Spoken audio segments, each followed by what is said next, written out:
Bienvenidos. Mi nombre es Olivia Castillo Castillo y soy la coordinadora de la licenciatura en Comunicación del Complejo Regional Sur de la Benemérita Universidad Autónoma de Puebla. Hoy le damos la más cordial bienvenida al doctor Daniel Mosencagua Mora, quien es el representante del Nodo Puebla para la Red de Periodistas de Ciencia, y hoy nos va a presentar a nuestro invitado, el maestro Luis Roberto Castañón Cue. Agradecemos muchísimo al doctor Mosencagua toda la gestión que ha hecho para que esta conferencia pueda llevarse a cabo. Bienvenidos. Hola, ¿qué tal? Mucho gusto por estar con ustedes y estar acompañándonos en este festejo, ¿no?, del Día de la Comunicación. Nada más para recordarles, más bien para decirles que el objetivo de la Red Mexicana de Periodistas de Ciencias, en particular el Nodo Puebla, es fortalecer el periodismo de ciencia, salud y medio ambiente con calidad, rigor, independencia en México y América Latina. Pues les voy a recomendar que visiten la página de la red, que es redmpc.wordpress.com. Ahí van a poder ver más actividades que realiza la red. Bueno, yo, como ya dijo la maestra, soy Daniel Mosencagua y les voy a presentar al maestro Luis Roberto Castellón Cue. Él es periodista, fact-checker, analista de social media y docente universitario. Es titular de editor de La Semana y proyecto de combate de la desinformación y promoción de la alfabetización mediática. Tiene un máster en comunicación audiovisual en la Universidad Internacional de Andalucía, España. Ha sido colaborador en medios como Red Ética de la Fundación Gabo, Verificado, Animal Político, Letras Libres, Vicemedia, El Heraldo de México, El Universal, Replicante, Horizontal, Red Mexicana de Periodistas de Ciencia, Revista del Foro Consultivo de Ciencia y Tecnología, Revista de la Universidad Autónoma del Estado de México, Instituto Mexicano de la Radio, y también ha sido docente de las licenciaturas de Comunicación Social y Comunicaciones en la Universidad Autónoma de Yucatán y la Universidad Modelo. Luis Roberto Castellón Cue nos compartirá la conferencia COVID Conciencia, Verificación y Periodismo con Evidencia Científica. Luis Roberto, muchas gracias, bienvenido. Voy a empezar hablando algunas cosas en general sobre el escenario actual que estamos viviendo, y de ahí iré derivando a explicar qué es el proyecto COVID Conciencia, cómo se originó y cuáles son nuestras expectativas de cada uno de los integrantes, así como el trabajo que realizamos, y hablar un poquito también sobre el periodismo y la necesidad de llevar a cabo este trabajo, así como en general de la profesión de la comunicación. Entonces, bueno, sin más, me gustaría si pudiéramos ver la primera imagen para que yo empezara a platicarles un poquito de qué va este asunto de COVID Conciencia. Bueno, el objetivo de hacer este proyecto, como ustedes pueden ver, es referirnos básicamente a un problema grave que tenemos, ¿no? Y que es lo que yo le he llamado el virus de la imprecisión, ¿no? Este virus de esta imprecisión que representa la manera errónea en la que muchas veces se está publicando información en los medios y como la estamos compartiendo a través de los distintos medios sociodigitales, las personas que las utilizamos, ¿no? Quiero aquí hacer un pequeño paréntesis para recordar algo. A partir de la primera década de este siglo, tenemos una irrupción masiva de los medios sociodigitales, de estas plataformas que les llamamos también redes sociales, que no existían antes. Es decir, teníamos Internet ya prácticamente desarrollado desde los 70s, 80s. En México lo empezamos a ver a mediados, finales de los 90s, que empezamos a tener conexiones en oficinas privadas, en las universidades, y también algunas personas en sus espacios particulares. Y después, repito, durante la primera década de este siglo, lo que tenemos es, por ahí de entre 2005 y 2010, una erupción, un boom de esta posibilidad de que todos podemos generar contenidos en Internet y todos podemos compartirlo. Y esto nos lleva a generar un ambiente mucho más amplio, un ecosistema o un entorno infocomunicacional mucho más amplio, en el cual ya no solo somos los periodistas, la gente que trabajamos formalmente en los medios informativos, quienes tenemos la potestad de informar, sino también están siendo la mayor parte de los usuarios que tienen acceso a un dispositivo móvil que pueden fotografiar o tomar videos de lo que les ocurre en el entorno diariamente, en la cotidianidad, y además subirlo a la red y generar una nueva narrativa, repito, que ya no es potestad solamente de los medios informativos y de los periodistas. Yo en este sentido hablo ahora mucho, y probablemente lo menciono a lo largo de la conferencia, de quienes nos dedicamos formalmente al periodismo y de ese otro sector informativo informal, que serían los ciudadanos en general, que no tienen la formación profesional de periodistas, ya sea a nivel universitario o a través de la experiencia en un medio informativo, pero que desarrollan también labor de información a partir, repito, de su experiencia propia frente a los hechos a los que se van encontrando día con día.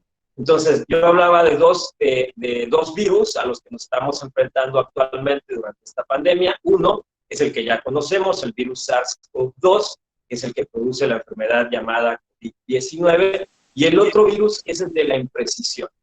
Y aquí, si podemos ver en la siguiente imagen, donde están divididos los dos tipos de problemas a los que me refiero con el virus de la imprecisión.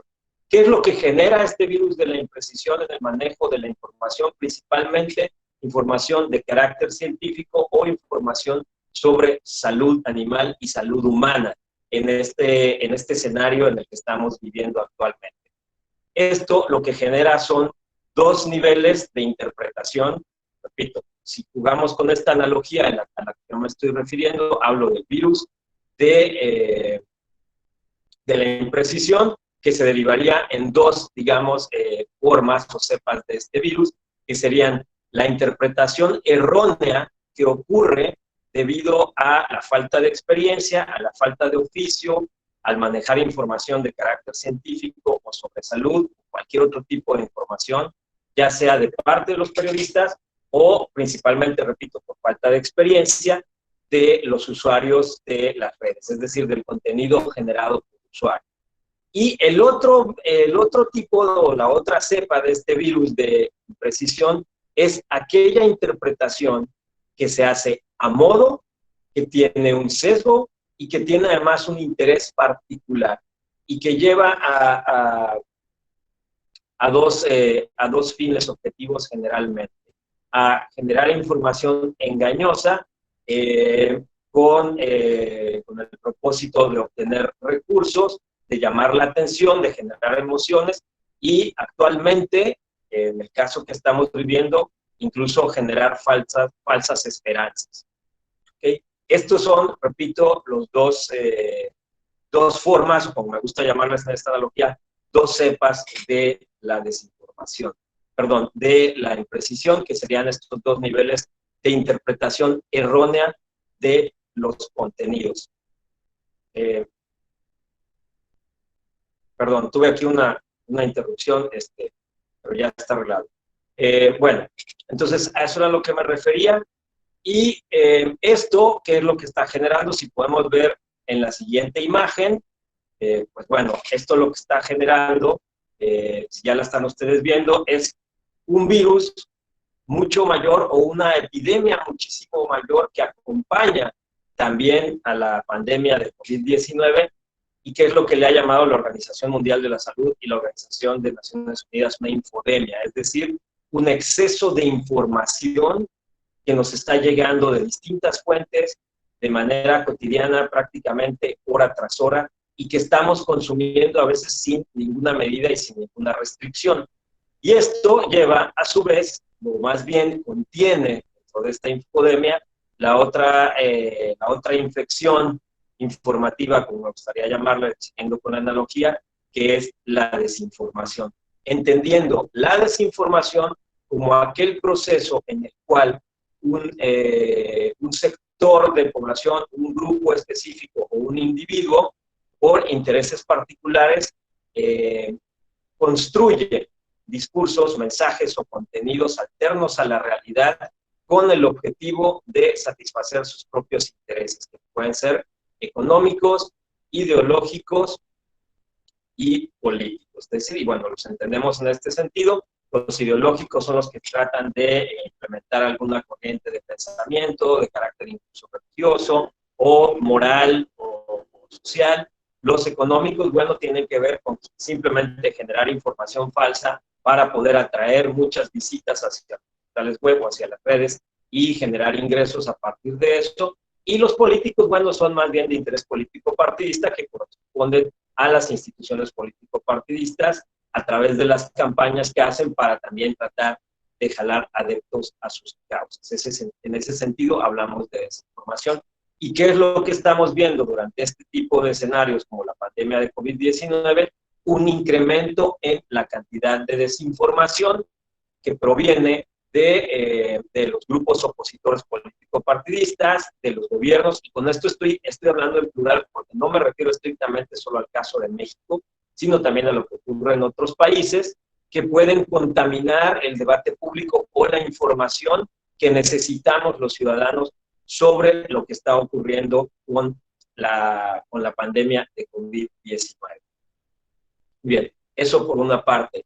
Y por la otra, lo que tenemos es información de algunos sectores que les interesa también generar ingresos a través de la venta de supuestos medicamentos, supuestas curas o tratamientos que no son funcionales en realidad, que no sirven para prevenir la enfermedad o de COVID-19 o la infección por el virus SARS-CoV-2, pero que se venden prometiendo que pueden tener alguna de esas dos utilidades y que puede generar en un ambiente de incertidumbre como el actual muchísimos ingresos debido a que las personas estamos necesitadas de saber cómo poder enfrentar la enfermedad, cómo prevenir la infección del virus, y si nos convencen con este tipo de productos milagro, de remedios, de supuestas formas de prevención a través de distintos compuestos o mezclas químicas, pues bueno, decidimos probablemente comprarlas, y lo que estamos haciendo es entregarles nuestro dinero, repito, a quienes aprovechan este entorno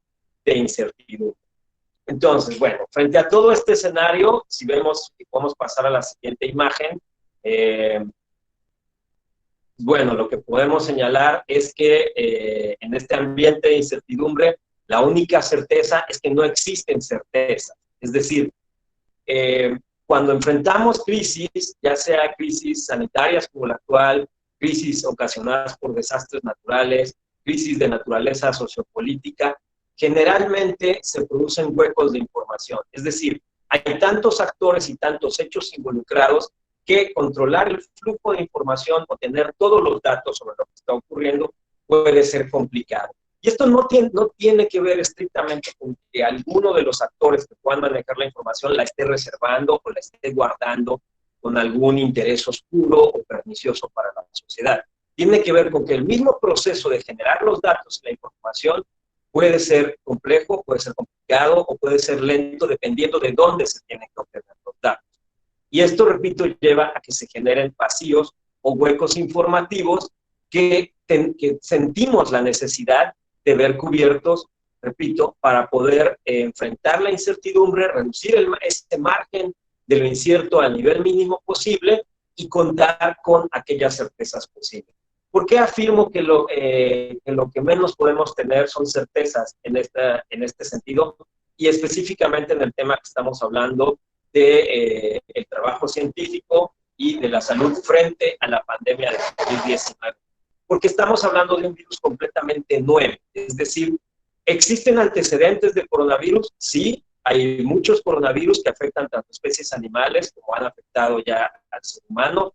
Quizá las mejores referencias, la referencia más inmediata que pudiéramos tener fue el surgido en 2009, el H1N1 o el llamado influenza A, que se dio, bueno, el primer caso en México en 2009 y que luego se expandió al resto del mundo, y que digamos es dentro de la familia de coronavirus de la cual forma parte el SARS-CoV-2, este nuevo coronavirus, ¿no? Existen otros como el MERS o el SARS-CoV-1, perdón, que forman parte, repito, de esta familia de coronavirus, pero que no son exactamente este mismo y que no tienen la misma información, y con ello me refiero al código genético. Recordemos que los virus son fragmentos de código genético, que puede ser ADN o ARN, en el caso del SARS-CoV-2 es ARN, y que requieren de un organismo, de una célula, para poder entrar en esta y replicarse, es decir, hacer copias de sí mismo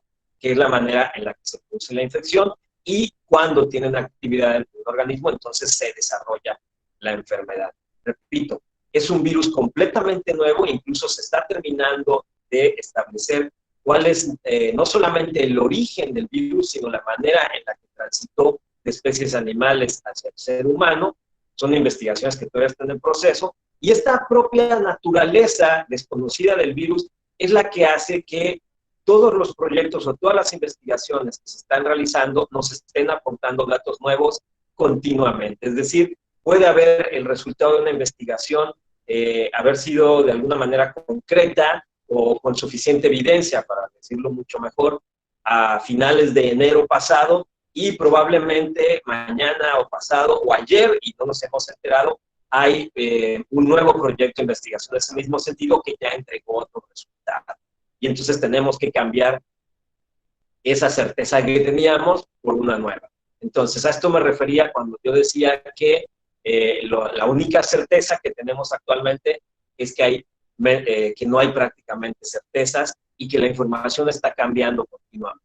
Bajo ese escenario es como surge, bueno, y ese escenario además, perdón, no solo enfrenta el problema de la imprecisión que habíamos tratado antes, sino también lo que yo comentaba, o sea, enfrentamos pues lo que se les sigue llamando las fake news o la información falsa, las noticias falsas, engañosas, imprecisas, enfrentamos rumores, enfrentamos mitos y otras formas de desinformación que están circulando alrededor de nosotros y que, siguiendo la analogía que estaba yo en un principio, infectan nuestro debate público, nuestra conversación en sociedad sobre lo que está ocurriendo y sobre la forma en la que debemos ir enfrentando este escenario en la pandemia de COVID-19.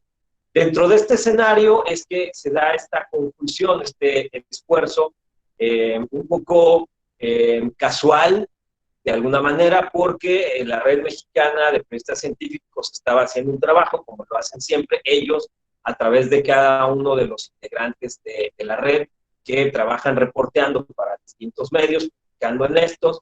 Por otra parte, está el proyecto de verificado, que a eso es algo que dedicamos a la verificación, un servidor con un proyecto personal que se llama el editor de la semana, que también me dedico a hacer el análisis de medios y verificación y fact-checking, y ya colaborando con Verificado. Por otra parte, estaba el esfuerzo de la bombilla Iluminarte Conciencia, que es un proyecto joven que trabaja en la comunicación y divulgación de la ciencia y del arte. Y por otra parte, en otro esfuerzo aislado, de alguna manera, está el grupo de científicas mexicanas, que es un combo enorme de mujeres dedicadas a la ciencia, en distintas disciplinas de la investigación científica, que de alguna manera u otra, que yo realmente ya hoy día casi ni siquiera podría señalar con total seguridad quién empezó o a quién se le ocurrió, empezamos a unir esfuerzos y nos dimos cuenta que el objetivo era común, que tanto Verificado, que estaba iniciando un proyecto denominado Ciencia Verificada, como la Red Mexicana de Periodistas Científicos estaban tratando de revisar y verificar la información que se presenta en los medios periodísticos día con día sobre la pandemia, sobre el virus, y de la misma manera la bombilla trataba de incidir un poco desde su esfuerzo en este escenario mediático, y por otra parte el grupo de científicas mexicanas pues intercambiando información entre ellas.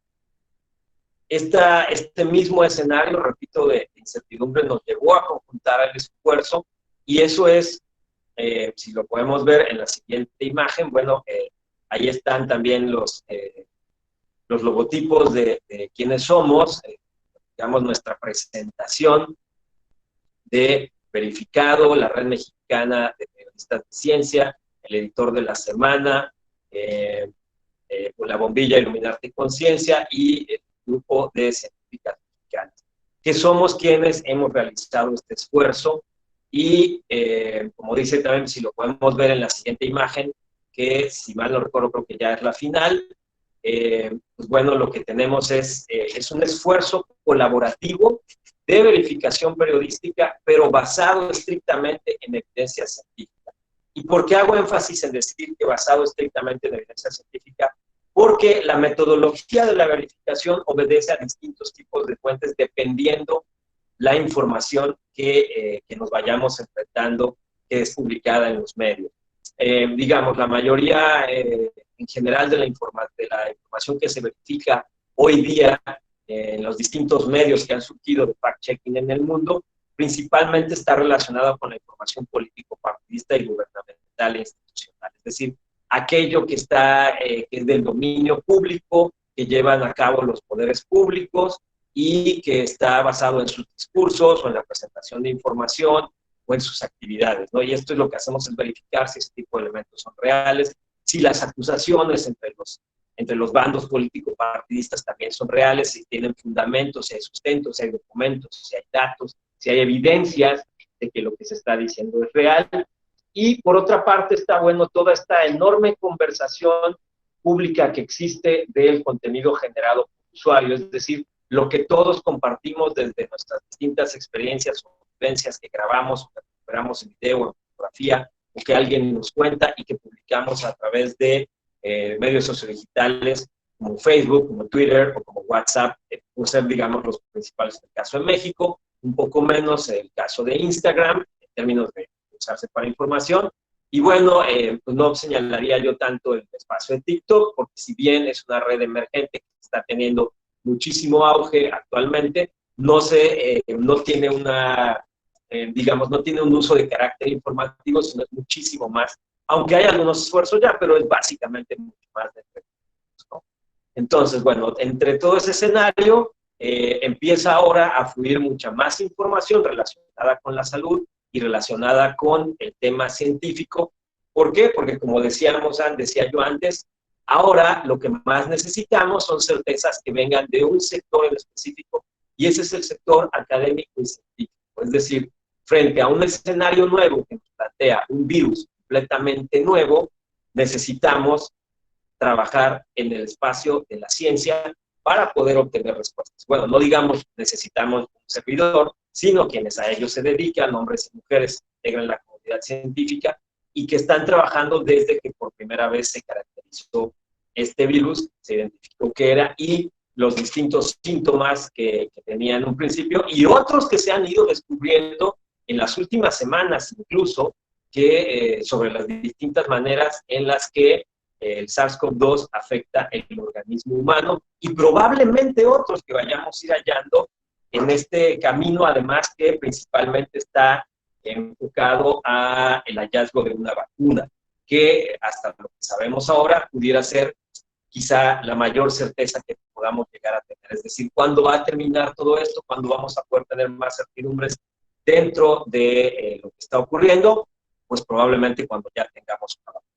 Y bueno, dentro de ese escenario, este grupo conjunto que ahora se integra en COVID Conciencia, el nombre que le fue dado por la Red Mexicana de Periodistas de Ciencia, ese es el objetivo que tiene. De esto que hablaba yo en el principio, de este asunto del virus de imprecisión, que se divide además en estos dos tipos, estas dos cepas de la interpretación relacionada con la inexperiencia, con la poca profesionalización o especialización más bien en el manejo de información de ciencia y salud, o que se origina en este otro subtipo más peligroso, que es la información manejada a modo con intereses particulares para generar alarmas o falsas esperanzas, es donde nosotros entramos a estar revisando información, ya no solo desde el periodismo cotidiano o del fact-checking o del periodismo de ciencia, sino además con una asesoría que es, creo que, uno de los principales valores o pilares que tiene COVID Conciencia, de este grupo enorme de científicas mexicanas, que lo que hacen es ayudarnos a obtener la información, asesorarnos en el manejo de la información, y entre todos, además, hacemos una revisión conjunta de cada producto que es publicado antes de que lo sea. Es decir, hay un proceso de identificación de cuál es el tema que vamos a abordar, con base en qué, en el análisis propio que hacemos nosotros como un pequeño concepto editorial, o en lo que nos pregunta la gente a través de nuestras distintas redes, las personales, cada uno de estos grupos que estamos trabajando, y tomamos, bueno, la decisión de este va a ser el tema. Entonces se le asigna a alguien, el tema se reportea, después es revisado por nuestras asesoras científicas, se hacen las correcciones, si es necesario incluir más información, se incluye más información, nos ponemos a leer más papers los académicos, los revisamos bien, sobre todo para ver si no son preprints, es decir, aquellos documentos que desgraciadamente se están publicando mucho ahora como hechos concretos y que no lo son porque todavía requieren un protocolo o una revisión para decidir si esa información que está ahí en el artículo académico ya es válida de manera suficiente para ser publicada, ¿no? Entonces, repito, hay todo un proceso que llevamos a cabo, luego la nota es redactada, pasa por 2, 3 editores, entre ellos un servidor, y lo que hacemos es, bueno, ya darle un cuerpo mucho más legible a la nota, principalmente para la audiencia, para el público en general, y después vuelve a pasar por otro proceso de revisión de nuestro Consejo de Asesoría Científica, y finalmente, digamos, ya va a la parte de la última edición, que es dividir la nota, o más bien sintetizarla para hacer un contenido para audios y otro contenido para los infogramas o carteles que generamos en COVID Conciencia. Entonces, bueno, ustedes pueden escuchar, se trata de un proceso periodístico de fondo y que si bien lleva este trabajo de asesoría, bueno, este complemento enorme de la asesoría científica, es básicamente el trabajo de periodismo duro y puro. Es decir, este es el trabajo que periodísticamente deberíamos hacer siempre. No me refiero a que siempre cada vez que escribamos una nota tenemos que llevarla a la fuente para consultarla. No estoy diciendo eso porque, bueno, muchos periodistas pueden decir, eso no es cierto, señor Castrillón, tampoco yo estoy a favor de ello. Pero me refiero más bien a que estamos en una circunstancia muy específica en la cual las cosas se tienen que hacer de otra manera. No podemos seguir en el modelo básico de hacer la entrevista o de leer el paper y, bueno, lo que yo interpreté o lo que creo entender, eso es lo que voy a escribir, eso es lo que voy a publicar y probablemente me salga bien y no haya ningún problema. Pero probablemente, repito, frente al margen de incertidumbre que los propios documentos a veces nos generan a leerlos, porque decimos, bueno, no hay suficiente evidencia, o es probable, o están revisando todavía, o falta que se investigue más, ese margen de incertidumbre es con el que nosotros estamos teniendo muchísimo más cuidado. Y, repito, por eso es que estamos trabajando muchísimo más con tener toda esta asesoría científica de base.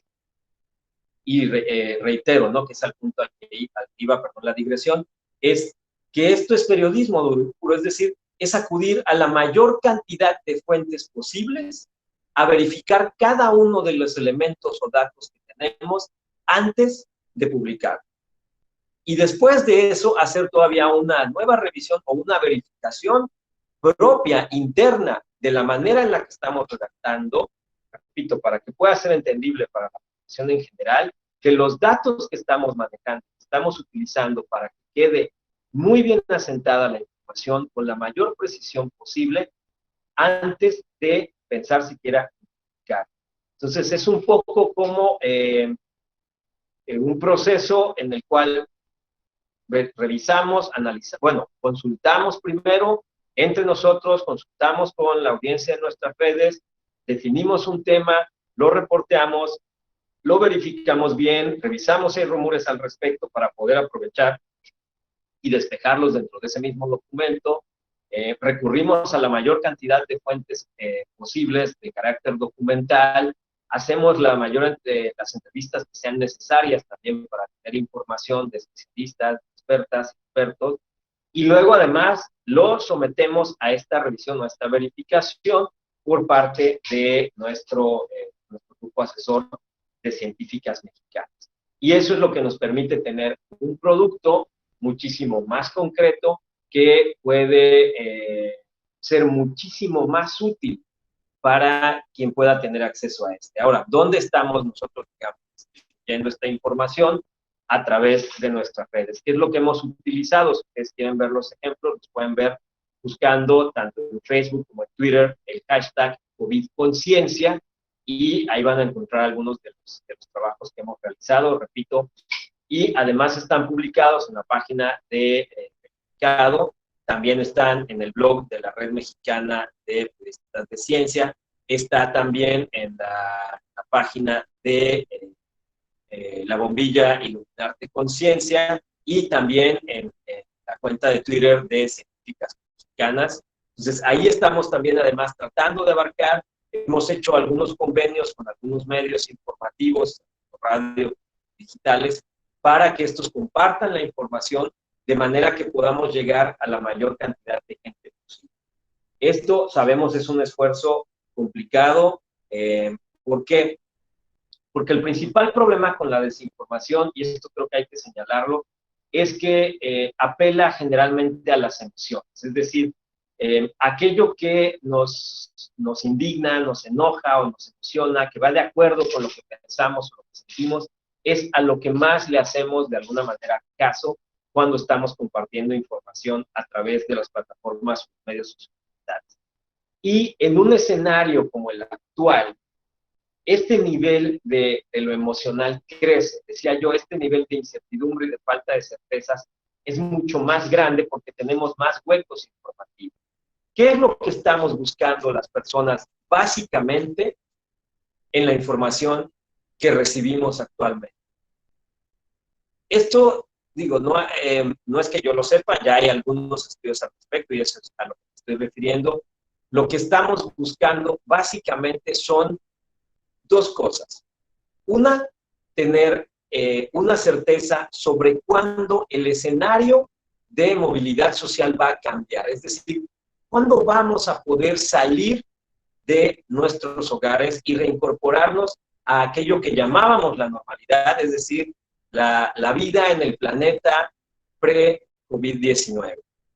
Y cuándo vamos a regresar y cuándo nos vamos a incorporar a lo que llamaremos algún día la vida en el planeta post-COVID-19, ¿no? Esa otra condición de vida que también empezamos a imaginar o a suponer no va a ser la misma, porque difícilmente podría serlo, si no tenemos, por ejemplo, la otra certeza que se necesita, que es la de la vacuna, o la posibilidad, si se identifica que pudiera haber, porque hasta este momento no hay evidencia que lo haya, de la inmunidad de grupo o inmunidad de rebaño. Es decir, en la medida en que la mayoría nos vayamos contagiando, nos vayamos haciendo inmunes, tendremos resistencia a la enfermedad y esto vaya haciendo que finalmente esas famosas curvas que vemos en las gráficas vaya llegando hasta abajo y desaparezcan los casos o se presenten ya en muy pocas ocasiones, porque la enfermedad nos va a acompañar probablemente a lo largo de nuestra existencia como otros coronavirus, pero que ya haya un tratamiento más efectivo o que esta propia inmunidad haga que los casos cada vez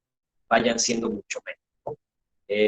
Esa es la otra certeza. Y la última gran certeza es la posibilidad de tener una vacuna o una cura. Es decir, o la probabilidad de, que sea posible inmunizarnos contra la enfermedad directamente, una vacuna, y ya no tengo problema, puedo salir a la calle y el virus va a atacarme, pero no va a provocar la enfermedad.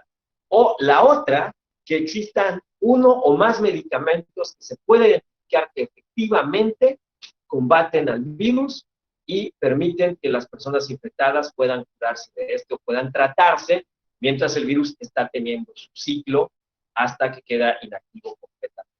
Ese es el problema, que no tenemos hoy día en realidad ninguna respuesta ante esas preguntas, ni cómo va a ser la vida después del COVID en términos económicos, culturales, sociales, incluso afectivos, que no sabemos en cuándo va a ser ese día, esa fecha, para que hablemos de esta vida post-COVID-19, y que tampoco tenemos, y que de eso dependen estas otras dos preguntas primeras, la principal, si va a haber una cura o una vacuna en el corto, mediano o largo plazo.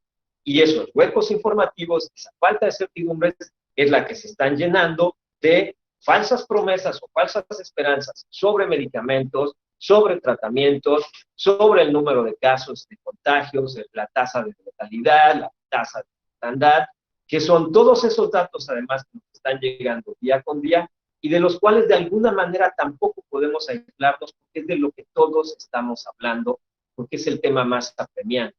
¿Por qué es el tema más apremiante? Porque estamos hablando de vidas humanas, estamos hablando de la vida de cada uno de nosotros y de las personas a las que apreciamos y de las que en general conocemos o vemos o veíamos en la calle en el día cotidiano.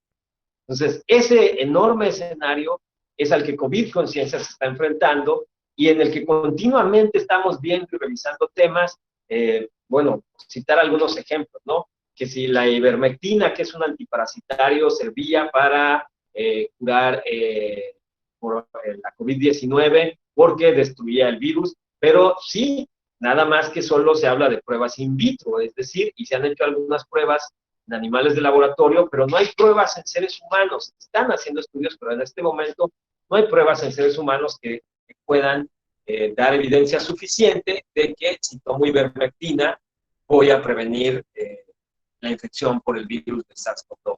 ¿No? Otros, como el asunto de la hidroxicloroquina, que generó llamó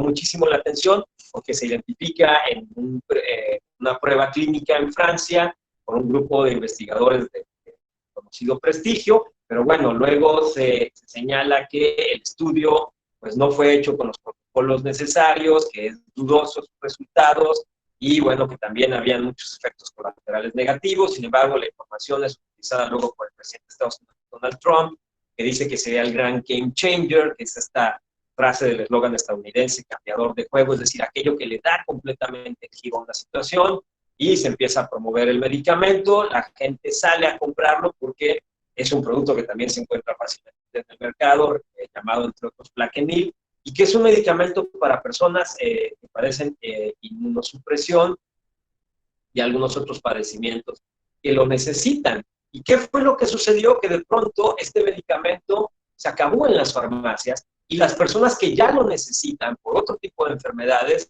son quienes se quedaron sin el medicamento debido a esta ola de desinformación, de información imprecisa, con la que también tuvimos que enfrentarnos y revisar exactamente, y que además sigue cambiando. Es decir, lo que hemos publicado en COVID Conciencia sobre la hidroxicloroquina, hay un margen de probabilidad que quizá dentro de una semana, 2 semanas, un mes o 2, o 3, no lo sé, repito, no hay certezas, tengamos que reeditar el texto que publicamos ante quizá un hallazgo nuevo. Con lo cual, aclaro, no estoy diciendo esto, que ya dentro de 2 o 3 meses van a decirnos que la hidroxicloroquina o que la ivermectina funcionan ya contra el COVID-19. No estoy señalando eso. Pero estoy diciendo que sí existe un margen de probabilidad porque se está investigando y no podemos saber si sí o si no, sino hasta que tengamos los resultados de esas investigaciones. Y así nos estamos enfrentando todos los días, el equipo de COVID Conciencia, a pues, gran flujo informativo en el cual tenemos que estar teniendo y poniendo muchísima atención para saber cómo manejar esa información, saber cómo manejar los documentos de carácter académico y evitar contribuir, en lugar de aportar, contribuir a todo este escenario o a esta infodemia de desinformación que estamos enfrentando, no solo en México, sino en todo el mundo, porque esto también es muy importante decirlo. No estamos hablando específicamente del caso de México. A veces la discusión también se contamina con elementos de carácter político partidista que son, creo, los que están incidiendo mucho más en México en estos momentos, debido a que el escenario no ha cambiado desde el proceso electoral de 2018. Es decir, este conflicto entre bandos en pugna de político-partidistas desde el gobierno y la oposición político-partidista y de un lado a otro y viceversa, ese escenario no ha cambiado y está contaminando también el debate sobre cómo se está manejando la enfermedad en México, y eso también genera todavía más incertidumbres y son temas muchísimo más complejos, porque estamos hablando de modelos predictivos, estadísticos y matemáticos. Entonces, nada más eso se los pongo por citarles algunos ejemplos de lo que nos enfrentamos día con día, pero que también decidimos de alguna manera hacer, entendiendo algo que creo que es muy importante y de lo que no solo yo les voy a hablar, sino que les aseguro que ustedes se van a seguir encontrando en muchos espacios, que es que el periodismo tiene que ser colaborativo, definitivamente. Es decir, lo sabíamos, se planteaba mucho desde hace unos 3 o 4 años, antes de este escenario de pandemia, antes de la vida en el escenario de la COVID-19, perdón, que los medios tenemos que colaborar más para obtener la mejor calidad de la información. Ya no podemos trabajar de manera aislada, cada medio con su agenda, sino cooperar, hacer investigaciones conjuntas. Repito, la palabra colaborativo tiene que ser uno de los principales sentidos, guías o pilares del periodismo contemporáneo. No podemos seguirlo haciendo de la misma manera. Y el proyecto COVID Conciencia tiene eso específicamente en su esencia, es decir, la decisión principal fue colaborar, era reunir las capacidades, los talentos, las aptitudes de cada uno de los que integramos y poner ahí lo mejor de cada quien. Y créanme, obviamente que hay de pronto ahí algunos jaloneos por cuestiones de estilo, de cómo escribimos, cómo redactamos, cómo manejamos la información, cómo estamos acostumbrados a trabajar en su entorno específico, pero finalmente lo que nos importa es la información. Y eso es lo que ponemos por encima de todo, es nuestra base y también es lo que ponemos por encima. Y en medio estamos nosotros, en medio de ese interés de informar, y ahí es donde nos ajustamos y trabajamos colaborativamente y queremos también expandir en la medida de lo posible esta colaboración. Entonces, eso es COVID Conciencia. Les repito, es un proyecto colaborativo basado en el prisma de verificación, pero con evidencia científica. Entonces, bueno, básicamente ese sería lo que me gustaría de alguna manera plantearles del proyecto, y creo que también es importante señalarlo en este sentido de proyectos conjuntos, de proyectos colaborativos, de proyectos además de periodismo especializado. Creo que es importante señalarlo para quienes están estudiando comunicación y quieren trabajar en periodismo o en comunicación en general. Estamos frente a nuevos escenarios que habían empezado en esta década y que van a seguir modificándose a partir de, repito, esta vida post-COVID-19. Hoy mismo yo no estoy en un auditorio frente a ustedes y eso no imposibilita que podamos de alguna manera interactuar. Es diferente, puede ser más complicado, depende de una buena conexión a internet, depende de, bueno, de que no se le vaya la luz a nadie de nosotros, no haya una falla de suministro eléctrico, depende de muchos factores, y sin embargo estamos creando nuevos formatos. Vean ustedes los noticieros, o no los noticieros, los programas de entretenimiento, o los nuevos esquemas de información que están surgiendo a lo largo y ancho de la red, en los cuales ya no se están siguiendo los formatos tradicionales. Se toma lo esencial, sí, para que el contenido sea siempre lo más importante, pero estamos trabajando con nuevos formatos, porque la red y la situación nos está obligando a esto. Entonces, eso también abre un escenario muy interesante para empezar a ser creativos y a pensar, ¿qué es lo que voy a hacer cuando egrese? ¿Voy a ir a buscar específicamente un trabajo? Probablemente sí, vaya a una fuente de empleo, pero voy a ir a ofrecer algo diferente, voy a tratar de desarrollar algo distinto. ¿Por qué? Porque, repito, la vida después de la COVID no va a ser estrictamente la misma.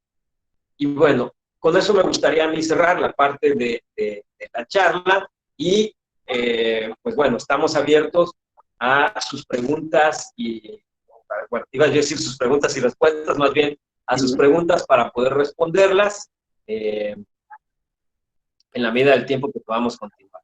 Entonces, no sé si las van a hacer a través del chat o a través de doctora Concagua, que puede moderar esta charla para que me pasen las preguntas y yo pueda responder. Sí, la va a moderar la sesión de preguntas, la modera Olivia y Eric, ¿no? Entonces, por favor, damos la palabra a Olivia.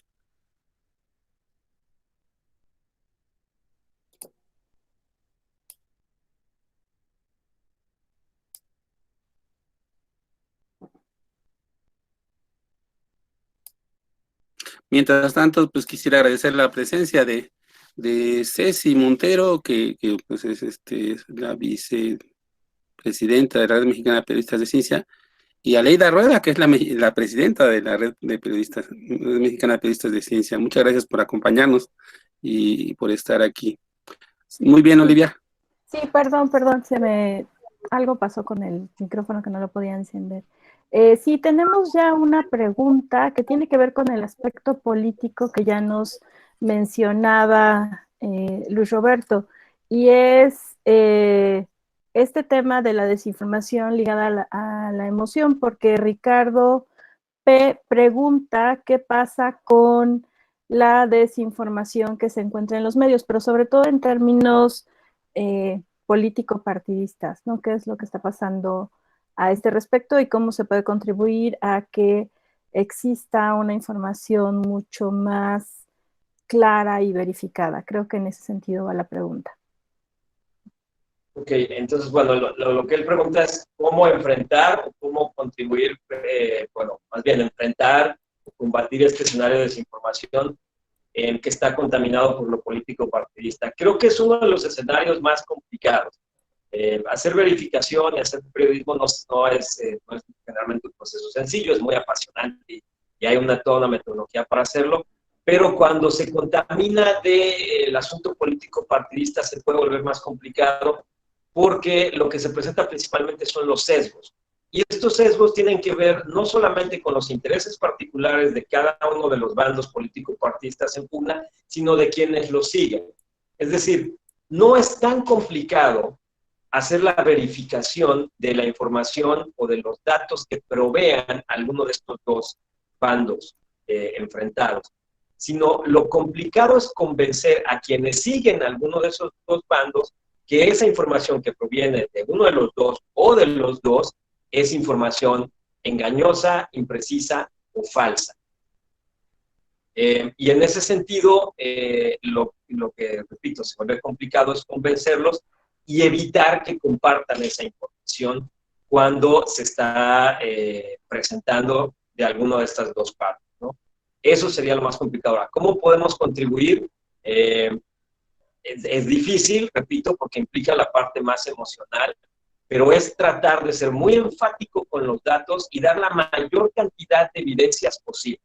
Si la mejor manera de tratar de contribuir a esto es, repito, dar la mayor cantidad de evidencias posible y, pues lo que decimos todos los fact-checkers y verificadores, no compartamos aquello que no tiene evidencias que lo sostenga. Un discurso, una palabra nada más de un funcionario, de un exfuncionario, de un miembro de un partido político, solo su palabra periodísticamente no debería tener validez. Es decir, frente a cada declaración, o más bien, cada declaración debe estar sustentada por una evidencia. Frente a cada declaración debe haber una pregunta de la o el periodista que le pida el sustento o la evidencia de esa declaración. Si alguien dice, es que la enfermedad es así o asá, bueno, a ver, necesito evidencias o pruebas de que así sea, ¿no? ¿Dónde está la investigación? O si alguien dice, es que no están entregando los recursos, bueno, a ver, quiero ver la evidencia de que no se están entregando. Aunque hubo un desvío, quiero ver la evidencia de que hubo un desvío, porque los datos a veces ahí están. Hay que buscarlos, hay que preguntarlos, y repito, bueno, luego a los funcionarios públicos hay que decirlo directamente, se les da mucho por solo declarar, por no exponer evidencias, y a veces los periodistas, y aquí lo digo en plural, hemos el error de no pedir la evidencia. Bien, ¿alguna otra pregunta? Espero que haya sido contestada adecuadamente. Sí, yo creo que fue muy clara la respuesta. La maestra María de los Ángeles Nolasco pregunta que cuánto tiempo invierte el equipo que interviene en el proceso para la generación y publicación de la información con evidencia científica. ¿Cuánto tiempo lleva todo este proceso de generación, revisión y publicación? Voy a sonar como funcionario público en conferencia de prensa. Esa es una muy buena pregunta. Sí, bueno, lo digo porque se me había pasado de alguna manera. Ya les había hablado del proceso, pero no había hablado de los tiempos. Es variado, pero sí les puedo decir que nos lleva más de un día. ¿Por qué nos lleva más de un día? Repito, porque estamos tratando de ser terriblemente rigurosos con la información. Y a veces es necesario leer 7, 8, bueno, yo que estoy editando he revisado textos en los que las reporteras o reporteros que nos escriben han consultado en promedio entre 12 o 14 fuentes distintas, desde notas en medios periodísticos, artículos académicos, papers científicos, ensayos, además de entrevistas directas a fuentes. Es decir, ahí hay un proceso que lleva a veces hasta 1 o 2 días o más. Luego viene el siguiente proceso, que es la primera revisión que se hace con la asesoría de las científicas, que puede llevar unas cuantas horas más o probablemente medio día. Después viene el proceso en el que pasa por los editores, en este caso Aleida Rueda y un servidor, que hacemos las últimas ediciones, ya para hacerlo un poco más legible a la comunidad en general. Es decir, lo que hacemos es pulir un poco los textos Y después viene otra revisión, perdón, de ahí hacemos la extracción del contenido, la síntesis para los audios y para los infogramas y los carteles, y después viene otra revisión de estos contenidos y ya luego pasa ya finalmente al área donde se hacen los diseños o se hace la edición de los audios para los podcasts, ¿no? Entonces, hay información en la que hemos trabajado probablemente hasta 4 o 5 días.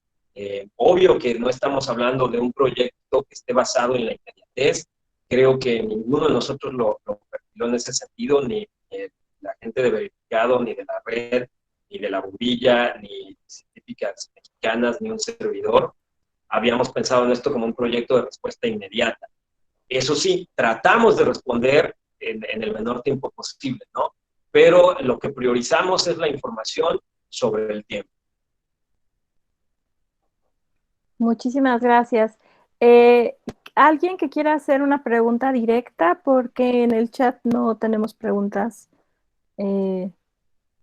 ¿Alguien de los que está llevando periodismo que tenga micrófono y que quiera participar? Digo, si están haciendo periodismo, este es el momento idóneo, ¿eh? O sea, digo, no porque esté yo aquí, sino me refiero a que pues hay que hacer preguntas. Es la base principal. De hecho, es la base principal de la comunicación en general, porque para poder tener datos necesitamos hacer preguntas. Muchachos, ¿alguien que quiera hacer alguna pregunta directa? Yo tengo una. Sí.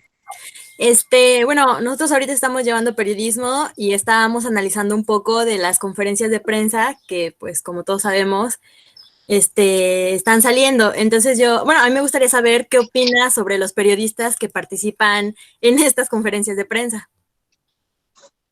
Ay, a ver, no es un tema fácil. Creo que ha habido una reacción muy adversa y me parece que surge del desconocimiento de cómo funcionan las dinámicas periodísticas en general y en México. Y con esta respuesta adversa me refiero a que ha habido un clima de burla y de linchamiento incluso a las periodistas y los periodistas que van a las conferencias de prensa en la tarde-noche que ofrece el subsecretario de la Secretaría de Salud, Hugo López-Gatell. ¿Y a qué me refiero con qué parte del desconocimiento? Que no se conocen en general entre la población las dinámicas de las redacciones de los medios en México. ¿Y a qué me refiero aquí, por ejemplo? A la precariedad o precarización que existe dentro de las redacciones de la mayoría de los medios periodísticos en México. A las sobrecargas de trabajo que se le dan a los reporteros que trabajan en el diarismo, en nuestros medios en el país, no solo a nivel central, sino en los estados, donde incluso puede ser muchísimo peor, a las condiciones de los intereses particulares que puede tener cada medio. Y con esto aclaro, no estoy satanizando los intereses ni diciendo, es que este medio miente o este dice la verdad. Todos los medios, como todos los seres humanos, tenemos intereses particulares, ¿no? Digamos, algunos de nuestros intereses particulares tienen que ver más con los datos, con la información, con otra cosa, pero bueno, por eso trabajamos como freelancers. Pero los medios también tienen intereses particulares, ¿no? Y que están reflejados en sus líneas editoriales. Reitero, no estoy hablando aquí de maniqueísmo periodístico, hablo de líneas editoriales. Y bajo estas también los periodistas tienen que estar actuando. Quiero que ustedes imaginen, por ejemplo, a una reportera o a un reportero que llega media hora o una hora antes a Palacio Nacional a las 7 de la noche y que ya estuvo además trabajando toda la mañana y llega con ese desgaste y tiene que enfrentarse sin una experiencia frente al tipo de datos que se le están proporcionando, frente al escenario además que estamos viviendo, porque es una reportera que tiene que seguir saliendo a la calle a reportear.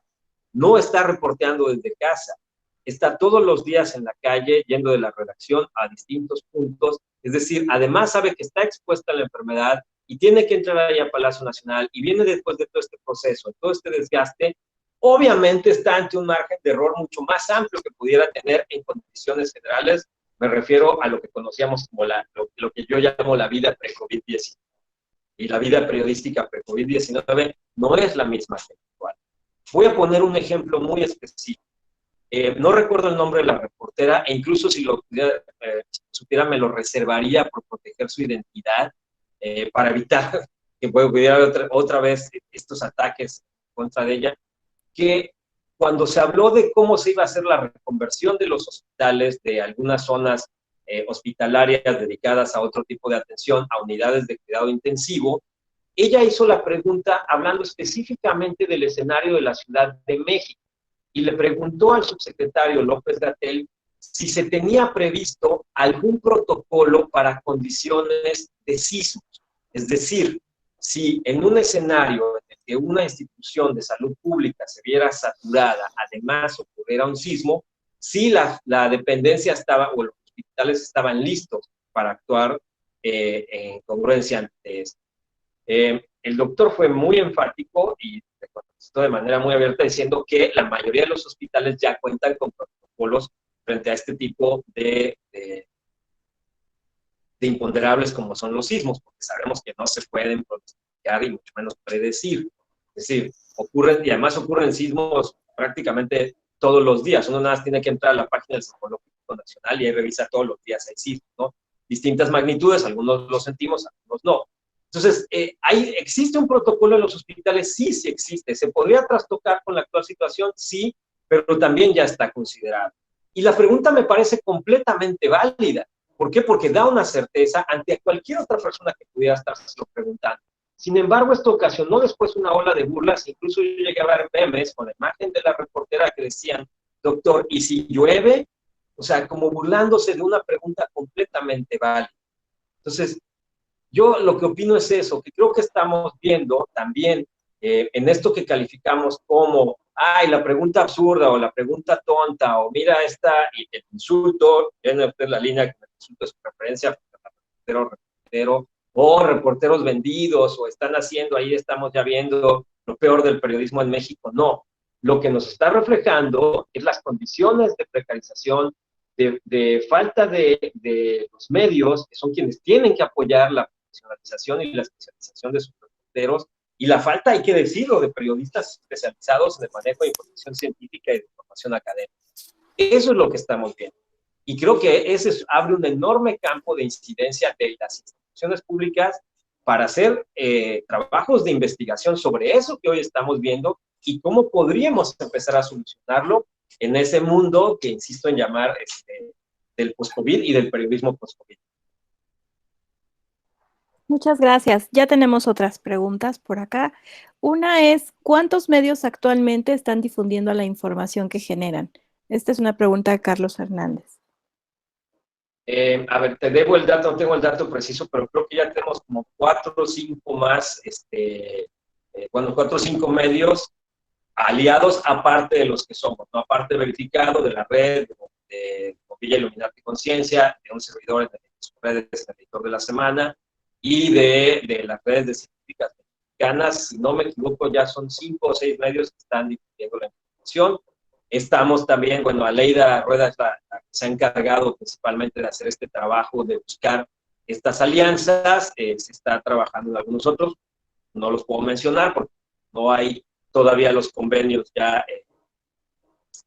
firmados, pues bueno, no puedo revelarlos, ¿no? Pero sí estamos trabajando para tratar de ampliar un poco más, pues llamámosle nuestra cobertura. Y eso también nos lleva un poco a la pregunta anterior, ¿no? Al interés que existe, o al poco interés que existe, desgraciadamente todavía en muchos medios, de trabajar con información basada en evidencia científica. Ese es otro temazo para ustedes como estudiantes, ¿no? Tratar de incidir en ese espacio de especialización y de comunicación de la información. Muchas gracias. Y la siguiente pregunta es de Julio César Cruz. Su pregunta es, ¿cómo podemos identificar cuando una información no es verídica? Bueno, hay una serie, digamos, de manuales o decálogos o listados que generalmente conjuntan los principales elementos. Ahora, yo señalo mucho que hay que tener mucho cuidado porque quienes generan información falsa han mejorado su producto, es decir, han depurado mucho la manera en la que lo hacían. Hace unos 2 años podíamos decir casi siempre, no, bueno, fíjate en el título, probablemente sea, detectes la mentira muy rápidamente, fíjate que el texto probablemente está mal redactado, tiene muchos errores de ortografía, no tienen una estructura periodística comprensible, los nombres de los medios pues son o malas copias de medios conocidos, o se puede identificar a través de la URL rápidamente que no es el medio bajo el cual se están enmascarando. Entonces era mucho más sencillo. Ahora, a lo que nos estamos enfrentando, repito, es que quien genera esta información falsa, o si hablo estrictamente de información falsa, es que están depurando sus maneras de publicarla. Ahora, ¿qué pudiéramos hacer? Lo primero, creo que el primer elemento es estrictamente personal y tiene que ver con lo que en alfabetización mediática llamamos el desarrollo del análisis crítico o de la actitud crítica y derivada en la lectura crítica de los medios. No podemos seguir consumiendo los medios informativos como lo hacíamos antes. Es decir, no podemos seguir siendo sujetos pasivos frente a la información. ¿Por qué? Porque ya somos todos los ciudadanos, los usuarios de la red, o los ciudadanos que estamos dentro de la red, dentro de Internet y dentro de estas plataformas digitales, somos sujetos activos de la generación y de la lectura de la información. Ahora nuestra ventana de lectura al mundo básicamente es Internet. Entonces, no podemos ya ser pasivos y decir, bueno, la información que me llegue la tomo tal como llegue y listo. No. Tenemos que ser sujetos críticos, activos frente a la información. Esto es parte ya del escenario actual de la vida en sociedad como la conocemos, y hablo incluso de antes de la pandemia.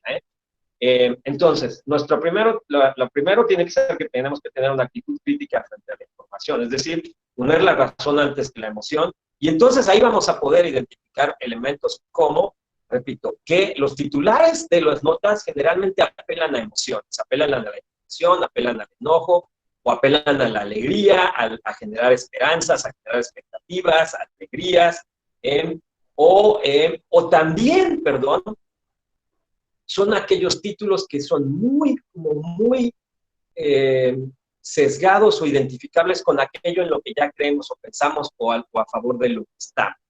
¿Okay? Es decir, son títulos que cuando los leemos nos damos cuenta que están inclinando la balanza hacia un lado, ¿no? Luego, lo siguiente, casi nunca proveen fuentes fidedignas, es decir, de pronto aparecen nombres de declarantes que no existen, o cuando revisamos la información de los declarantes nos damos cuenta que no dijeron eso, o la información está distorsionada, no hay muchos enlaces a información que respalde lo que se está diciendo la nota. Hoy día que podemos hiperenlazar en una nota y contextualizarla básicamente a nuestro antojo, casi no se hace. Otros elementos, la estructura a veces de la nota, repito, en algunos casos sigue siendo no muy legible. Y a lo largo del texto se sigue manteniendo este contexto, perdón, de manejar o ceñirse a las emociones de los lectores. Entonces, creo que estos son 4 o 5 elementos que me parecen los más puntuales, ¿no? Que son el que las fuentes no son precisas, que hay falta de evidencia, que los títulos apelan a la emoción, que se pueden distinguir los sesgos, que hay problemas con la redacción y que a veces incluso están suplantando algún otro medio, ¿no? Y bueno, los clásicos que tienen que ver con videos editados o manipulados o con fotografías que son descontextualizadas, es decir, son fotografías reales, pero no pertenecen al hecho o al momento del hecho que se está narrando. Y bueno, quisiera yo añadir específicamente aquí que, bueno, pues este tipo de cosas nos las encontramos en enlaces principalmente en Twitter o en Facebook, pero que el escenario más contaminado por toda la información falsa hoy por hoy es WhatsApp. Y en WhatsApp es mucho menos complicado, al menos en el escenario actual, porque generalmente la mayor parte de la información falsa en WhatsApp viene a través de audios o viene a través de videos, y es menor la cantidad de textos, se utilizan sobre todo los audios, y casi siempre podríamos identificar esto. Repito, generalmente hablan de una información que dice, que apela, perdón, a nuestra percepción, ya sea para darnos expectativas o falsas esperanzas, o para hacernos tocar, o para denunciar algo que es con lo que congeniamos o con lo que estamos de acuerdo. Luego, generalmente la fuente es anónima, es una fuente que dice tener una información que nadie más tiene o contacto con otra fuente también anónima que nadie más tiene más que esa persona. Nos promete, nos jura y perjura que esa información solo nos la está dando a nosotros y que viene probablemente de una institución. Pero nunca se identifican estos elementos. Entonces, eso generalmente nos da una pauta de frente a lo que estamos y lo que tenemos que hacer, pues es básicamente no compartirla para tratar de detener o cortar un poco ese flujo de información. De acuerdo, muchísimas gracias. Amy Carolina pregunta, ¿qué opinas acerca del papel de Twitter como medio de información durante la pandemia? A ver, yo siempre he estado convencido de algo. Los medios son aparatos y estructuras de comunicación, información y entretenimiento. Twitter conjunta esos tres elementos, es un medio de comunicación, es un medio de información y es un medio de entretenimiento también. Ahora, estas plataformas están sujetas a la administración de una empresa, de una entidad que le establece a través de programas, de software, lo que llamamos el famoso algoritmo, ciertas guías para el tránsito interno de información y a qué es lo que más se moviliza, a qué se le da prioridad y que llega a cada una de las cuentas del usuario. Pero en realidad la conversación la construimos los usuarios.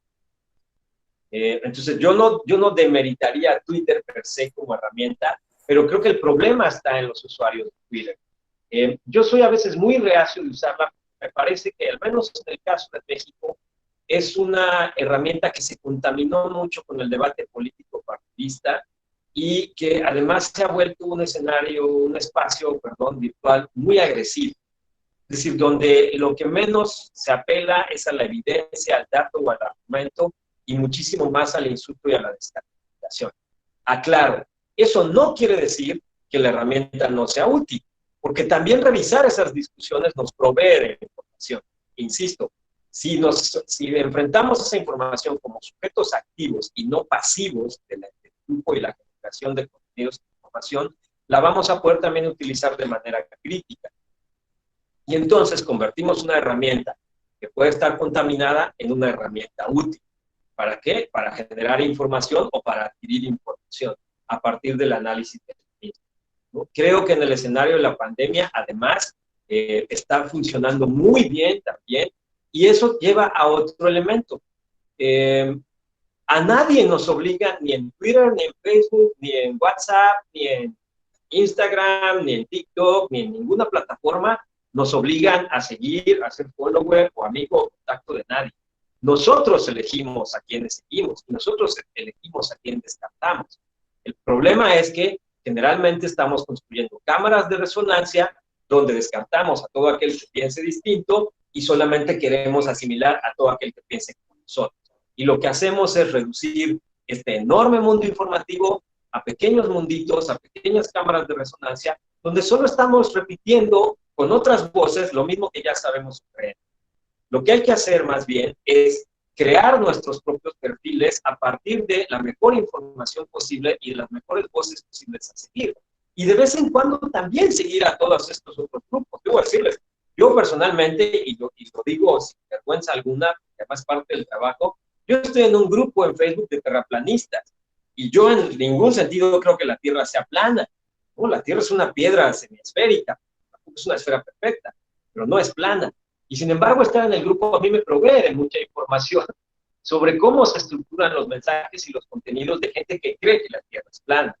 Y en mis redes sociales, en medios sociodigitales, en mis cuentas, hay gente de distintos tipos de ideas, de distintas creencias religiosas, morales, sociales, político-partidistas, con las que puedo entrar en conflicto o no, con las que discuto, pero que decido que sigan ahí, no las bloqueo. Digo, a menos que haya agresiones, entonces sí. Pero bueno, en casi 10 años he bloqueado a 3 personas en Facebook, nada más. ¿No? Y en Twitter jamás lo he hecho. Entonces, reitero, no es tanto la herramienta, sino cómo nosotros utilizamos la herramienta. Y en este momento, si uno está, por ejemplo, siguiendo a medios de verificación, como el grupo que integramos COVID Conciencia u otros medios de verificación, o la Red Internacional de Fact-Checking, que es IFCN, la pueden encontrar, la International Fact-Checking Network, o LATAM Chequea, que pueden buscar el hashtag y ver todos los medios que están ahí. Todos tienen cuentas en Twitter, y es una red de medios de verificación latinoamericanos que están trabajando, y pueden revisar también los medios de fact-checking que hay en Europa, España, principalmente por la cuestión del idioma, o de Estados Unidos, y seguir todas esas cuentas, además de seguir las cuentas del Centro de Control de Enfermedades de Estados Unidos, o el de China, que tiene una versión en inglés, o el de Francia, o el de Alemania, que tienen versiones en inglés. Es decir, la herramienta funciona y puede funcionar muy bien. Muchísimas gracias. Y ahora viene un par de preguntas de Emilio Núñez, que pregunta, que quiere saber tu opinión con respecto a la censura y manipulación que existe con respecto a ciertos medios, y pregunta por un canal de YouTube que se llama Los Liberales, si lo conoces, y pues él pregunta acerca de la suspensión de algunos videos que proveía este canal y que tiene que ver con contenidos, me imagino como de conspiración o de este tipo de cosas. No conozco el medio, pero hacia allá va la pregunta. Desconozco cuál sea el medio, entonces no puedo evaluar la información. Ahora, tenemos que tener muy claro a qué nos referimos cuando hablamos de censura. Por ejemplo, voy a poner un ejemplo que puede parecer un poco burdo.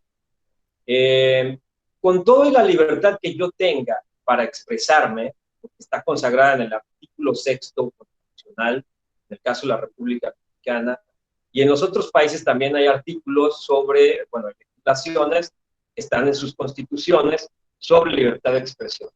Y hay un elemento común en todas estas legislaciones sobre libertad de expresión, y este elemento es que ningún ejercicio de la libertad de expresión puede estar por encima de otros derechos. Es decir, la libertad de expresión en México y en otros países donde existe como tal y donde se ejerce, digamos, siempre con sus bemoles y de repente sus problemas, pero se ejerce de la manera más abierta posible, hay un elemento específico que son derechos limitados. Quiero dejar esto de entrada muy claro, es decir, la libertad de expresión no me permite decir cualquier cosa, porque si con eso que yo digo estoy pasando por encima de otro derecho, sí se me puede censurar. Es decir, yo no puedo, frente a la Constitución, por poner un ejemplo en México, si la Constitución dice que todos gozamos de los mismos derechos y que todos somos iguales y que no se nos puede discriminar ni por condición social, ni por color de piel, ni por etnicidad, ni por cultura, ni por sexo o por identidad de género, entre otras cosas, si yo en este momento empiezo a hablar en contra, por ejemplo, de la diversidad de género, y empiezo a descartar y insultar a las personas de la comunidad de la diversidad sexual o con una identidad de género diversa, o empiezo a proferir también comentarios como, por ejemplo, querer culpar a algún sector de la población del mayor contagio de la enfermedad por sus características fisiológicas o culturales, eso es discriminación. Y eso tiene que ser censurado. Es decir, yo no puedo hacer eso. El artículo 6 no me permite hacer eso porque estaría pasando por encima de otros derechos. ¿Qué es lo que está haciendo YouTube? YouTube está trabajando, y hay que decir que se tardaron muchísimo en censurar bajo estricto apego al derecho a la información, es decir, que ese es otro que está también en las legislaciones de la mayoría de los países y que está vigilado, por ejemplo, el caso de la Unión Europea por el propio Parlamento Europeo, o que es promovido por la Organización de Naciones Unidas por todos los países socios, al cual pertenece Estados Unidos, que es donde está la empresa Google, que es la que administra YouTube, perdón, y se señala muy claro, o sea, hay un derecho a la información, y la información tiene que ser, además de oportuna, veraz y verificable y comprobable y medible. Y cuando estamos frente a una teoría de conspiración propalada a través de medios sociodigitales que están abiertamente descartando información que ya está comprobada y verificada, para tratar de generar miedo, para generar algún interés particular que puede ser simplemente tener muchas visualizaciones, millones de visualizaciones por YouTube, te las puede pagar, Eso es lo que YouTube está censurando. Repito, desconozco el contenido de la cuenta de YouTube que dicen que se censuró, pero si lo que estaba haciendo era propalar teorías conspiranoicas o complot que no tenían ningún sustento y que podían provocar que la gente tome malas decisiones, es decir, que estaban abusando de su derecho a la libertad de expresión y que estaban violando el derecho de información de los demás, tiene que censurarse. Es decir, ahí, vamos, yo en ese sentido estoy completamente de acuerdo, por eso lo señalaba en un principio. La libertad de expresión, sí, es un derecho que tenemos, pero implica además una responsabilidad enorme porque todo lo que decimos como medios, como usuarios de la red, puede tener una implicación en la vida de alguien más. Y en una situación como la actual, podemos estar poniendo en riesgo o jugando con la vida de otra persona. No podemos decirlo como tal. O sea, hoy avalar teorías, por ejemplo, no, ni siquiera son, para empezar, ni siquiera son teorías, son pseudohipótesis, prefiero llamarlas, de que existe ya algún medicamento que cura la COVID-19 y promoverlo y decir que intereses particulares de empresas son los que impiden que se promueva, es decir, entrar a la teoría o a la hipótesis de complot, lo que puede hacer es que alguien decida tomar ese medicamento y que tenga un efecto colateral negativo en la persona y que la persona se muera. Es decir, estamos jugando con la vida de las personas. Bueno, no digo estamos, yo no, que yo no participo en ese tipo de construcciones de contenidos y mensajes. Pero si se les censura porque promueven ese tipo de contenidos, debo decirlo, estoy completamente a favor y no tengo ningún menoscabo ni problema con decirlo. Muchísimas gracias. Y Liz pregunta, ¿cuáles son las fuentes que nos recomiendas para informarnos sobre todos estos temas de COVID? A ver, esa es una pregunta que me hacen mucho, ¿no? ¿Qué fuente, qué medio recomiendas leer? No me gusta recomendar ningún medio en particular, porque ningún medio es monolítico e inflexible, ningún medio periodístico lo es. Es decir, todos los medios periodísticos, como decía hace un momento, tienen líneas editoriales y todos los medios periodísticos también son susceptibles de fallar o de dedicar más tiempo a un contenido u otro. Entonces, yo más bien siempre lo que aconsejo es que la información que consultemos o que sigamos sea aquella que nos provee de más cantidad de evidencias. Entre más evidencias y más fuentes, ese contenido es mucho más sólido y mucho más cercano a la realidad. Entonces, ese es el que a mí me interesaría más promover. No me gusta dar nombres de medios o fuentes. Ahora, en medio de la pandemia, algo sí hay que saber, ¿no? Sí tenemos que recurrir a fuentes oficiales, principalmente para saber todo lo relacionado con las medidas que se tienen que tomar en distintos escenarios. Es decir, si vamos a pasar, si se pasa de una fase a otra, si se señalaron nuevas medidas de restricción de movilidad, si ya hay alguna investigación que esté tratando un medicamento y ya puede haber la certeza sobre su uso. Esas sí están generalmente en fuentes oficiales. En este caso, creo que, repito, además de la información de medios periodísticos, de aquellos que nos ofrezcan más evidencia, pues tenemos la información de la Organización Mundial de la Salud y en el caso de México, de la Secretaría de Salud, que son las que están publicando constantemente la información sobre las medidas que tenemos que tomar, los pasos a seguir para evitar el riesgo dentro de esta pandemia de COVID-19. Muchísimas gracias. Y aquí viene una preocupación también de Eliana Gasca, que le preocupa que en el tema de las ruedas de prensa, bueno, está asumiendo que las escalas, las escalas en las gráficas están mal, que si consideras que estos son errores o tiene como algún otro sesgo este tema.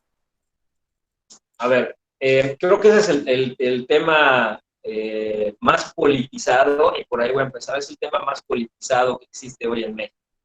Y desgraciadamente esa politización es la que lo está contaminando más y contaminando su discusión.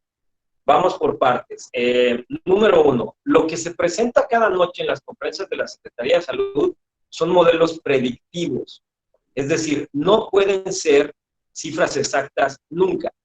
Ningún país en este momento, y eso se los puedo decir, pueden revisar ustedes, hay publicaciones que se hicieron en las últimas semanas en el New York Times o en el Washington Post también, algunas en el caso de México, que señalan muy claramente que países como China, Japón o Corea, que han sido los países que restringieron más, que hicieron más pruebas clínicas para COVID-19, perdón, no pruebas clínicas, pruebas de diagnóstico, para saber si las personas estaban enfermas, para identificar casos, es decir, fueron los más estrictos, también están teniendo problemas ahorita con sus cifras. Es decir, se están dando cuenta que el número de casos que tenían registrados no es real, que el número de decesos tampoco, pero no hablan de cifras reales o falsas. De lo que se habla son, repito, hablamos de modelos predictivos, es decir, con base en muestras es que se establecen estas gráficas y estas tablas. No estamos hablando de que se cuente cada una de las personas contagiadas. Y voy a poner un ejemplo. En el caso del testeo de los exámenes, del examen masivo de diagnóstico, se puede hacer un examen hoy a una persona y probablemente mañana o pasado esa persona en un entorno se pueda infectar. Es decir, sigue habiendo una movilidad. Ahora, estos 3 países que mencionaba redujeron ese margen de error porque fueron mucho más estrictos en las restricciones de movilidad.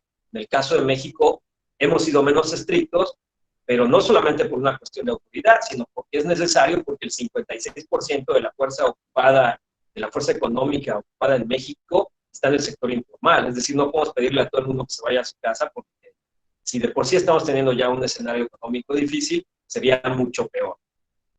Entonces, creo que hay que tomar esos elementos en cuenta. Vuelvo al punto. Estamos hablando de modelos predictivos. No puede ofrecer ninguno cifras reales. Hay márgenes de error que se están presentando. Yo no puedo afirmar que exista un sesgo de parte de la Secretaría de Salud para ocultar o, como se dice popularmente, cucharear datos. Lo que sí se puede identificar, y eso sí lo podemos afirmar, es que existe un retraso en el número de casos, y esto ya ha sido explicado y transparentado. ¿Qué significa? Que los datos que estamos viendo llevan un atraso de más de una semana, porque así es como funciona el sistema de reportes del sistema epidemiológico en México, desde antes de la pandemia. Y además implica que se recolecte información todos los días de cada uno de los estados del país. Y cada uno de los estados tiene que pasar por su propio proceso y en este proceso que se hace más todos los días pasando cientos de datos, hay un margen de error humano además, es decir, a la hora de estar capturando datos, que también ocurre.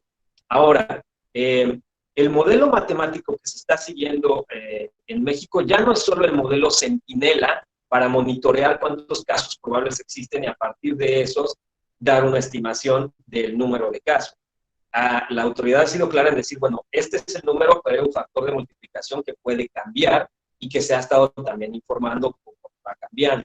Ahora, aparte de esto, ahora hay otro modelo desarrollado por especialistas e investigadores del Centro de Investigación en Matemáticas y del Centro de Investigación también en Matemáticas de la UNAM, es decir, del CIMAC y de la Universidad Nacional Autónoma de México, que también trabajan con un grupo de especialistas del CONACYT. No estamos hablando de gente improvisada, sino de un proyecto científico que es el que sustenta la información que estamos viendo.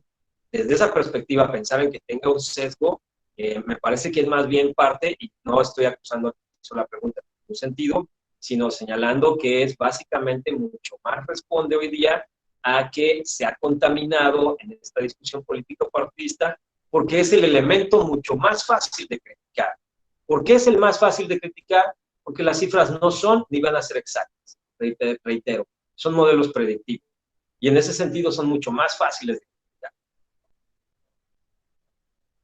Muchísimas gracias. Y vamos a concluir con 2 preguntas y para finalizar esta conferencia. Entonces, Stephanie González pregunta que si hay alguna forma de contrarrestar a medios de información que no tienen ninguna base. Y ella se refiere a un tipo de periodismo ciudadano donde se crean páginas en diferentes plataformas y se distribuye información, pero que no tienen ningún tipo de formación, sí, no hay ninguna formación académica ni de ningún tipo, sino que organizan sus páginas y distribuyen información. Bueno, volvemos un poquito a tocar el tema de la posible censura. Han habido intentos en México de legislar, bueno, de hecho el Estado de Puebla tiene una legislación, el Código Penal establece una sanción para quien distribuya información falsa, noticias falsas, dice, está en su Código Penal. No lo han ejercido y además es un tema que se ha discutido mucho, porque cuando entra este tema a una legislación estatal o federal, lo que se abre es una puerta muy peligrosa a una censura de facto del poder institucional. Es decir, que de pronto algún gobernante, algún funcionario público, algún diputado o representante popular, de elección popular, perdón, pueda acusar de que se presenta información falsa sobre su persona o su trabajo, aun cuando ésta sea real, y empezar a iniciar procesos legales que a lo mejor pudieran no ganar, pero que sí entorpecen el trabajo periodístico, y lo cual generaría inhibir el trabajo periodístico formal.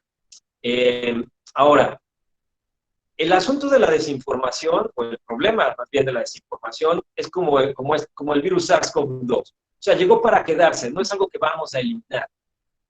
En la medida en la que seguimos habiendo ciudadanos utilizando las redes, en esa medida siguen habiendo personas que van a utilizar las redes para informar, repito, desde una muy buena intención, pero con falta de experiencia, a lo mejor incurren en imprecisiones, así como otras personas que lo que van a hacer es generar información falsa, como decía antes, para sus propios intereses, ya sean ideológicos, económicos o políticos, ¿no? Entonces, ¿cómo combatir contra eso? Yo decía, lo que decía hace un momento, tenemos que pasar de ser sujetos pasivos a ser sujetos activos de este espacio de la información, de este ecosistema de la información. No podemos solo seguir recibiendo información, sino tenemos que incidir en ella. No se trata de salir a hacer una cacería de medios, o de sitios, o de páginas web, o de cuentas en internet. Se trata de que lo que vamos encontrando, tratar de irlo desmintiendo, compartir lo que desmentimos, y dejar de compartir aquello que pudiera generar mucho más flujo de desinformación. Eso es lo que podemos hacer para combatirlo. Por eso es necesario, y yo en eso y el tipo de COVID-conciencia lo tenemos muy claro, nosotros no pensamos en esto como para pensar después en tratar de buscar una legislación para presionar para que haya periodistas científicos en los medios. No, lo que tratamos es de incidir en que nos lea o que nos siga, en que hay información especializada también, y que la propia ciudadanía tiene que contribuir también en distribuir esa información y en combatir la desinformación. Es decir, también es un proceso de formación. Por eso hablaba yo de alfabetización mediática. Muchísimas gracias. Y finalmente, Daniel José León de Jesús pregunta, ¿cuál es el papel que juegan los departamentos de comunicación de las dependencias de salud o gubernamentales en general? No me queda muy claro qué papel juegan, en qué sentido, o sea, en general. Me imagino que en este tipo de contingencias de salud, por ejemplo, ¿no? ¿Cuál es el papel que tienen en cuanto a la información que se difunde o a la información que se da a conocer a la población? La pregunta no es tan específica. Bueno, vamos a hablar en general de la responsabilidad de un área de comunicación social e institucional. Pues pasa más allá de simplemente difundir qué hace la institución, ¿no? Sino prestar un servicio a la población en general a partir de aquellos servicios, valga la redundancia, que proporciona esa institución pública. En el caso de las instituciones de salud de los estados del país, la Secretaría de Salud a nivel federal, creo que el papel es terriblemente importante, porque en tanto que fuentes oficiales son las que nos tienen que proveer la mayor cantidad de herramientas posibles en discursos y en contenidos que sean comprensibles por la mayor parte de la población, básicamente casi por cualquiera que sepa leer. Complicada la parte en términos de la lengua, o sea, de pasarlo a las otras lenguas o dialectos que existen en México, porque son más de media centena de etnias que viven en el país y algunas tienen más de una lengua o dialecto. Entonces eso lo hace complicado, ¿no? Pero bueno, tratar de llevar el mensaje a la mayor cantidad de personas posible. Creo que ese es el principal papel. Y también ser muy precisos, porque, reitero, porque si, por ejemplo, nosotros como periodistas acudimos a esa información oficial o promovemos que se utilice, es porque estamos confiando en que quien la generó tuvo el cuidado de tener la precisión y de aportar la mejor información posible antes de publicarla, antes de ponerla ya sea en una página web o mandarla en un periódico o mandarla para pautarla en radio o televisión. Entonces creo que sí, el papel de las áreas de comunicación social, vamos, en general es importantísimo, no solo para hacer propaganda, sino para informar realmente a la población sobre los datos y sobre los hechos que hoy necesita saber para poder conducirse en medio de la pandemia, con el menor riesgo posible, bajo quizá la única certeza posible, además de la que yo decía al principio, que no hay certezas, es de que es prácticamente imposible que alguno de nosotros no se contagie. Es decir, tarde o temprano alguno de nosotros se va a contagiar, a menos que antes de que alguno de nosotros se contagie, ya tengamos vacuna. Eso es lo que podría evitar, ¿no? Que padezcamos la enfermedad, pero contagiarnos, quizás ser asintomáticos, pero eso, digamos, es una certeza. Entonces, en ese sentido, lo que tenemos que hacer es evitar el riesgo de contagio, pensando en que quizá podamos ser asintomáticos o no tengamos síntomas graves, pero que sí podemos ser un foco de infección que pueda contagiar a otras personas, que sí pueda estar en riesgo su vida o que puedan pasar una sintomatología más grave y mucho más molesta. Entonces, nosotros dependemos de la información que se está publicando todos los días para tomar decisiones en ese sentido, por lo cual la información de las fuentes oficiales a través de sus aparatos de comunicación social tiene que ser también muy, muy eficiente.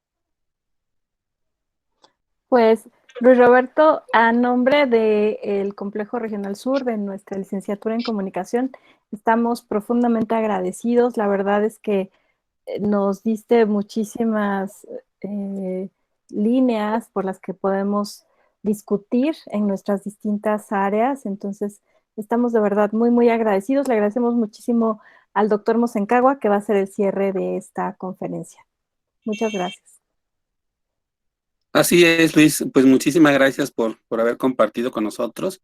Gracias como parte de la Red Mexicana de Periodistas de Ciencias y también por compartir con la Universidad Autónoma de Puebla, Benemérita Universidad Autónoma de Puebla, que ahorita nos abre sus puertas, aunque yo soy parte de ella, pues yo en este momento estoy como representante del nodo de la red periodista, el nodo Puebla de la Red Mexicana de Periodistas de Ciencia. Muchísimas gracias de Luis Castrillón Cue por habernos acompañado.